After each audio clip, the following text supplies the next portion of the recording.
Olá pessoal, tudo bem com vocês?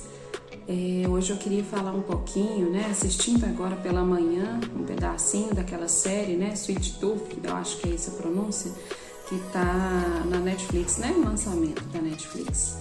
E eu achei muito interessante um pedacinho lá da série, onde o grandão, o personagem lá, conversa com o Gus, os dois estão sentados, e eles conversam sobre o medo, que em um determinado momento o Gus parece que vai desistir, assim, da luta dele e tal, e ele fala que vai voltar para a reserva, que ele, se tiver pessoas parecidas com ele precisa conhecê-las, que ele não devia ter saído de lá, que aí nada disso teria acontecido. Enfim, ele demonstra estar desistindo, dessa luta dele, pelo reconhecimento das pessoas, pelo afeto. E aí, numa tentativa assim de ser empático, vamos dizer assim, com ele, o grandão começa a falar com ele, não sei se todo mundo assistiu a série, mas aí o grandão começa a falar com ele sobre quando ele também teve um bebê especial igual o Gus, um bebê híbrido. E ele começa a falar pro Gus, na tentativa de fazê-lo entender que o que ele estava sentindo era medo, quando ele queria desistir e voltar para a reserva era porque ele estava com medo.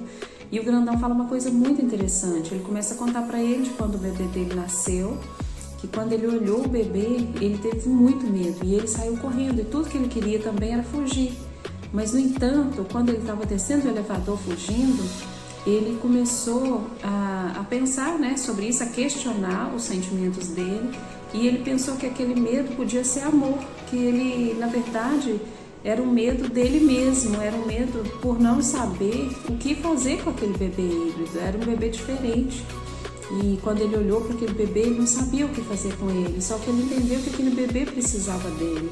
E então ele aciona o elevador para subir de novo, para ir lá buscar o bebê dele, Só que quando ele chegou, eles já tinham desaparecido, mãe e filho, porque eles estavam naquela caça aos bebês híbridos, enfim. Nós não vamos entrar nesse mérito, mas o que eu queria só falar a respeito disso é como que a gente reage ao diferente, Como que a gente tem dificuldade, muitas vezes, de aceitar o novo na nossa vida, e trabalhando há anos, com crianças com alguns transtornos, crianças especiais, muitas vezes também é muito difícil para os pais aceitarem um diagnóstico de autismo, um diagnóstico de síndrome de Down, um diagnóstico até de TDAH, que é um diagnóstico onde não tem nenhum comprometimento, nenhuma característica física, mas comportamental, como também no caso do autismo. Os pais muitas vezes têm muita dificuldade de aceitar, e aí o que acontece? Talvez seja um medo, talvez igual esse do grandão lá na série, porque e agora, o que eu vou fazer? Então dá aquele medo de como que eu vou lidar com isso no dia a dia, como que eu vou enfrentar as pessoas, a sociedade com um filho especial, ou mesmo de lidar com tantas coisas diferentes, com transtornos, esquizofrenia, o borderline, são tipos de transtornos, que tem um comprometimento, tem uma certa limitação, e às vezes as pessoas pensam isso, e agora? O que eu vou fazer com isso? Como eu vou lidar com isso?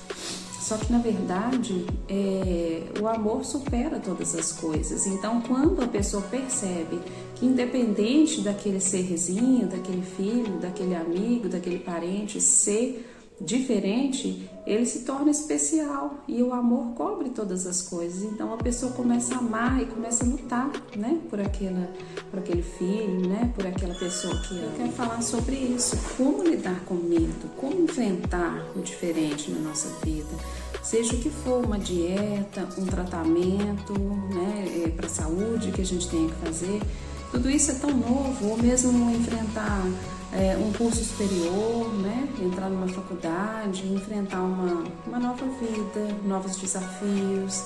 A gente tem muito medo, e o medo ele é feito justamente para nos proteger, só que tem um determinado tipo de medo, vamos dizer assim, que é patológico, que nos paralisa, que não deixa a gente continuar. Então, nesse momento, a gente precisa reavaliar tudo. Onde que esse medo começou, por que ele existe, né? A gente precisa avaliar as questões paternas, maternas, aquelas primeiras relações que a gente teve na nossa infância, né? Para ver se isso está ligado, né, a esse medo. E tem casos tão curiosos, que muitas vezes não está ligado a uma determinada fobia, não está ligado a determinado aquele que a gente está pensando, mas às vezes tem um motivo muito diferente disso, né? Então fica aqui assim a dica para vocês se avaliarem. E vocês têm medo de quê, né? Questionem isso, medo de quê e para quê? Quais são os ganhos e as perdas no que eu vou enfrentar, né? Lidando com esse medo. E muitas vezes a gente pinta um gigante muito maior do que ele é. Quando a gente vai enfrentar ele de vez, a gente vê que ele não é tão grande assim. E que a gente pode fazer muita diferença e que a gente pode enfrentar esse gigante de uma forma muito melhor. Tá bom? Um grande abraço, fiquem com Deus.